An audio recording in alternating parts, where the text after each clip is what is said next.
Yeah, look at you two. Yeah, I know. Fantastic. Yeah. Oh my God. Yeah. You guys look good too. You look better because you had 2 hours more Look at this. Yeah. Look at this. Tēnā kōrua. And you might look good going up on your social media pages. I'm sure you'll take a photo, probably share this on your social media pages. Instagram, Twitter, Facebook, all of them. All of them, exactly. But what do you think about this Christchurch Call Summit? Do you think it's actually going to have any teeth? Will signing some random piece of paper that's not binding do anything?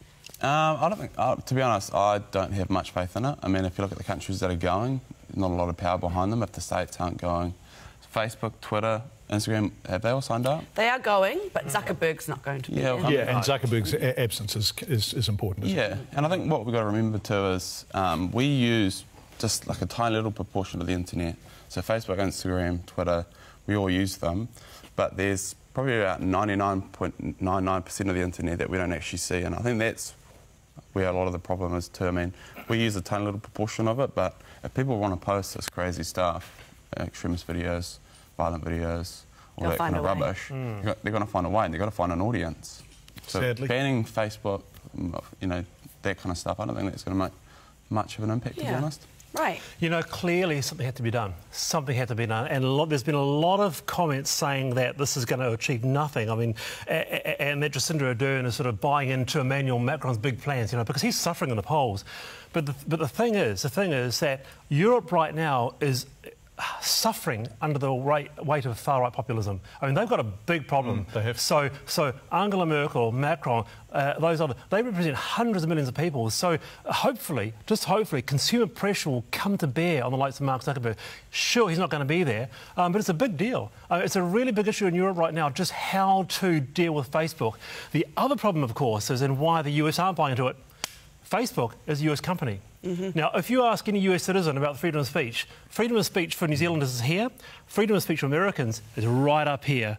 It is it's the gold nugget. So, you know, it's really tricky to talk about free speech when it comes to US companies. It's really important to note that they're not going to be tackling any hate speech or anything at the summit, are they? It's only the violent videos being uploaded. They're trying to make sure that nobody can come and tear it down. Yeah, absolutely. And that's so Jacinda's been quite clever on that. It's sort of tackling sort of immediately sort of those harsh, violent videos. But the US will see it as a wider threat to freedom of speech. You know, that's a big deal. I think our responsibility is the effort. I always quote Martha Gellhorn. We have to do something. We can't do nothing. Yeah. The question is, how much will it achieve? Tamata, you sound like a man who's just been marginalised because you're... What are you, millennial or Gen Y? Millennials. Yeah. Millennials represent, apparently, we have a lot of avocados. We're not going to buy it. Yeah, well, I think I was on breakfast at one day saying I'm never going to buy a house. I regret that. No, if you eat lunch, you will not buy a house. No, I need to eat lunch, so to survive. I can't go buy lunch. Apparently. Oh, I see. Is that the thing? Is that it? I think so. You guys made lunch? Yeah. I mean, look, I eat a lot of avocados. You know, I had one yesterday. I don't know about you. No, you did not. That $10 a piece. Yeah. So what? You can afford it. So what? You're showing off. I do like my avocados. I like my guacamole. Nothing's going to stop me from eating them, including you, John. Quite frankly. I'd like to point out, though, that. So everyone goes, oh, the baby boomers and Generation X, they sort of took all our opportunities away from us. But when I look at what my parents did, my dad did work hard. You know, took the fruits of his labour. I went off overseas for however many years snowboarding. And really, I have no one to blame but myself. Because my lifestyle was quite extravagant. Yeah, fair call. But how old are you? Sorry, that's a rude question. So okay, whatever you are. How old are you? How old are you? That's also very rude, thank you, John. Yeah, but I'm 25. Okay, so 25. There is roughly a decade between you, and in the decade that is between you, roughly, property prices have just gone kaboom. Incomes have not, and there is a sense that participation is much harder for you and your generation. 100%. You know, life's really hard. Yeah. Can I say that? I do agree with Haley. I mean, like, my old man, he worked his butt off, basically, and I don't think, to be honest, if I'm going to be honest here on national TV, I don't think I probably work as hard as he probably did at 25.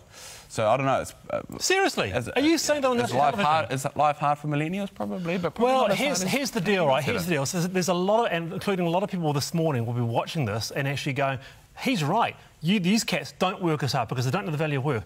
I've met people... You work hard. Here's an example, right? So a couple of months ago, I met a person in his late 20s. What was his idea, OK? He decided to reuse medical waste. Now, he has a multi-million-dollar company. He's a millennial doing medical waste issues for about 3 DHBs. I meet a lot of these sorts of people who work extraordinarily hard, and they've got to have vision. They've got to have nous. The nous that Hayley's parents perhaps didn't have.